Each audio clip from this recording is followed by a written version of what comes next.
জাতির জনক মহাত্মা গান্ধীর ৭৬তম শহীদান দিবস যথাযথ মর্যাদায় পালন করে ত্রিপুরা প্রদেশ কংগ্রেস। এদিন কংগ্রেস ভবনে আয়োজিত সংক্ষিপ্ত অনুষ্ঠানে জাতীয় পতাকা উত্তোলন করেন দলের প্রবক্তা প্রবীর চক্রবর্তী এবং দলীয় পতাকা উত্তোলন করেন প্রদেশ কংগ্রেস সভাপতি আশিস কুমার সাহা। তাছাড়া অন্যান্য শাখা সংগঠনের পতাকা উত্তোলন করা হয়। পরবর্তীতে মহাত্মা গান্ধীর প্রতিকৃতিতে এবং গান্ধীঘাটের স্মৃতিসৌধে শ্রদ্ধা নিবেদন করেন কংগ্রেস নেতৃত্ব ও কর্মীরা। সারা দেশব্যাপী জাতির জনক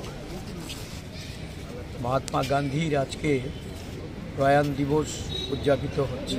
যথাযোগ্য মর্যাদার সঙ্গে পুরা প্রদেশ কংগ্রেস সারা দেশের সাথে আমাদের রাজ্যের কংগ্রেসের বিভিন্ন দলীয় কার্যালয়ে নানা অনুষ্ঠানের মধ্যে দিয়ে এই দিনটি উদযাপন করার লক্ষ্যে আমাদের দলীয় নেতৃবৃন্দ কর্মীরা তারা নানা আয়োজন করেছেন।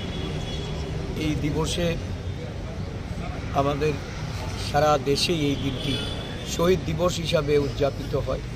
শুধু মহাত্মা গান্ধীর এই দিনটি শহীদ দিবস নয়, সারা দেশেই 7টি দিন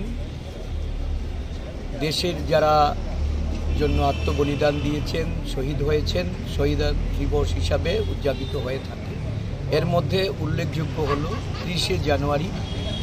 এই দিনটিতে আমরা গান্ধীজির যে আদর্শ, গান্ধীজির দেশের প্রতি যে দেশপ্রেম, স্বাধীনতা সংগ্রামে ওনার যে গুরুত্বপূর্ণ ভূমিকা, দেশকে নেতৃত্ব দিয়ে স্বাধীনতার সংগ্রামে দেশবাসীকে যুক্ত করা এবং দেশের স্বাধীনতা অর্জনে ওনার যে অহিংসা এবং শান্তির পথে যে গণ আন্দোলন, এটাকে অনুপ্রেরণা হিসাবে আমরা গ্রহণ করব।